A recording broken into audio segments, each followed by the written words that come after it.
Qancha muddat oldin ichki organlarimdagi katta shamollash va bakteriologik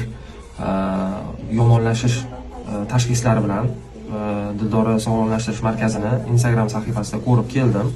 Bularda mana bugun 8-kun kurs, birinchi kurs lecheniyaning 8-kunini oldim va analiz javoblarini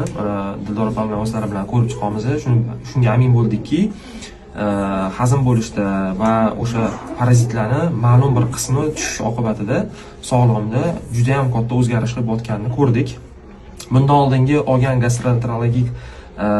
demak tashxislar, doktorlarning nazarcheniyalari to'g'risini aytsam juda ham ko'pchiligi va aksariyati ishlamagandi, lekin mana shu oddiy apparatlar yordamida va Dildora opam yozib berayotgan demak nazarcheniyalar oddiy badlar yordamida juda ham katta o'zgarishlarga erishdik va o'ylaymizki, shifo topishda qiynalayotgan boshqa insonlarni ham ayniqsa parazitlar bilan muammo